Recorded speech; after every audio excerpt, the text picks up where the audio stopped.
এই বিজেপি সরকার কেন্দ্র এবং রাজ্য সরকার সমস্যা তো সমাধান করার কোনো উদ্যোগই নিল না, বরঞ্চ সমস্যা বাড়িয়ে দিচ্ছে প্রতিনিয়ত।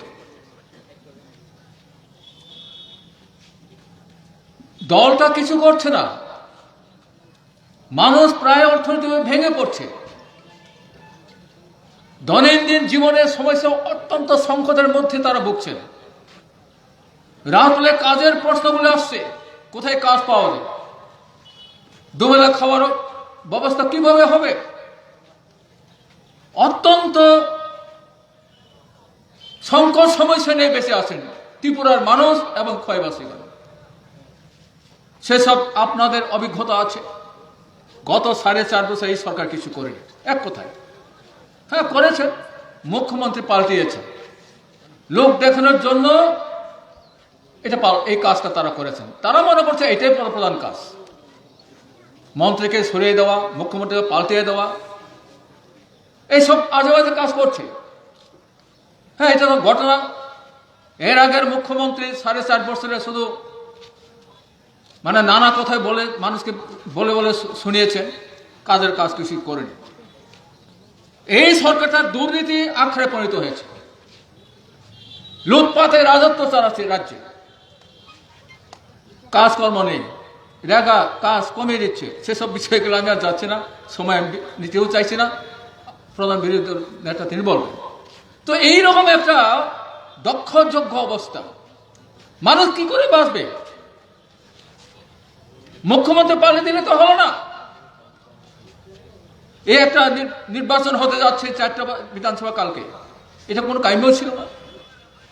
তার নিজের দলের মধ্যে আভ্যন্তরীণ সংকট, দল ছেড়ে কিছু বিদেশে চলে গেলেন। এছাড়া একজনা বিধায়ক তিনি মারা গেলেন, অকালে মারা গেলেন বলে সেখানে নির্বাচন হয়েছে। বাকি 3 তো নির্বাচন হওয়ারই কথা ছিল না। কিন্তু ওদের দলের সদস্যরা, বিধানসভা সদস্যরা বললেন এই সরকারের থেকে কোনো লাভ নেই, এ কাজ কিছু হবে না, মানুষের সমস্যা বাড়বে, দেশের রাজ্যের মানুষের যন্ত্রণা বাড়বে, গণতন্ত্র সংকট হবে। এই অবস্থায় এই দলে থেকে আর বিধায়ক করা যাবে না। দল থেকে তারা সরে চলে দলে ত্যাগ করলেন, বিধায়কের পদটা তারা ত্যাগ করলেন।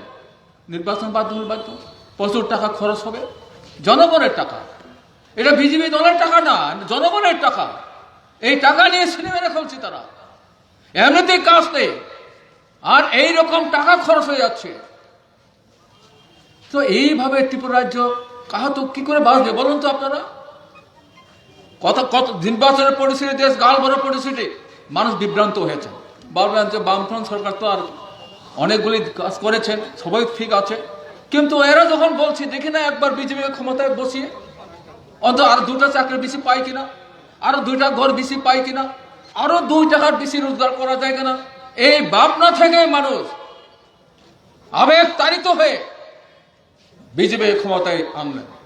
তো কি হলো আপনারা ভাবুন, দেখো কটা লোকের চাকরি হয়েছে, ভাতা বেড়েছে কিনা, রেগার কাজ বেড়েছে কিনা, মানুষের সমস্যার সমাধান হলো কিনা, আপনারাই ভাবুন। আপনার অভিজ্ঞতার মধ্যে ধরে নিন আপনার এই সমস্ত সমস্যা নিয়ে আপনার বেঁচে আছেন, আপনারাই বলবেন বিষয়টা। তো এইরকম একটা অবস্থার মধ্যে তারা ত্রিপুরা থেকে ঠেলে দিয়েছে যায়। তাই আজকে আমরা এই 12 দফা দাবি, এটা আমাদের অত্যন্ত প্রয়োজনীয় দাবি, আসু সমাধান করা দরকার। এই দাবি আমাদের স্বার্থ না, বলুন না কে আছে যে এটা আমাদের দরকার নেই, এই দাবি কেন আপনারা চাইছেন বলুন। মানুষের দৈনন্দিন সমস্যা নিয়ে এই দাবিগুলি তৈরি হয়েছে, এই দাবিগুলি নিয়ে আমরা আন্দোলন করতে চাই। শুধু বিধানসভা সদস্যরা ডেপুটেশন দিলে চলবে না, মানুষের সমস্যা, মানুষ জনগণকে নিয়ে আমাদের সংগ্রামটাকে আরো মজবুত করতে চায়। তাই আজকে এই ধরনের অভাবা মিছিল সংগঠিত করতে হয়েছে। তাই আসুন এখান থেকে আমরা আমাদের আওয়াজটা আরো সোচ্চার করি, আমাদের আন্দোলনকে আরো তীব্রতার মধ্যে আমরা নিয়ে যেতে পারি। মা বোনেরা এখনো যারা ভয়ে আতঙ্কিত হয়ে পড়ে আছেন, আর কাকে বই পড়বেন, তারা নিজেরাই তো আজকে লেজু গুবরায় আটকে গেছেন। তারা ওই সবই সুন্দরাই ভবনকে রাতের অন্ধকারে তাকে মারধর করেছে, আহত করেছে, আপনারা দেখলেন সেই সব ঘটনাগুলো। গণতন্ত্র, এদের গণতন্ত্র আছে, এরা নিজেরাই গণতন্ত্র ভোগ করবে, অন্যরা কেউ বন্ধ করবে না। এই থেকে ত্রিপুরাকে রক্ষা করার জন্য, মানুষের দরিদ্র সমস্যা সমাধানের জন্য এটা বিকল্প এই ব্যবস্থার পরিবর্তন আমাদের দরকার। পরিবর্তন আনতে গেলে পরে আন্দোলন থেকে ঝঙ্গি করতে হবে, মা বোনরা করতে বেরিয়ে আসতে হবে, সবাই করে আসতে হবে। আপনার পাচার পথটাকে আরো জোরদার করে আন্দোলনের মধ্যে নিয়ে আমাদের যেতে হবে, তবে এটার সমাধান সম্ভব। তাই আসুন, আজকের এই মিছিলে আমরা শেষ করবো না, আরো জঙ্গি আন্দোলন করার জন্য সামনে দিনে আরো ঐক্যবদ্ধ হওয়ার জন্য মানুষের কাছে আমরা যাব, মানুষকে আরো সঙ্গে করে নিয়ে আরো আমাদের সংগঠনকে মজবুত করে সামনে আন্দোলনকে আমরা নিয়ে যাব। এই কথাগুলো বলে আপনাদের সবাইকে আন্দোলনের সংগ্রামে অভিনন্দন জানিয়ে আমি আমার কথা বলে এখানে শেষ করছি। ইনকলাব জিন্দাবাদ। ধন্যবাদ, নমস্কার।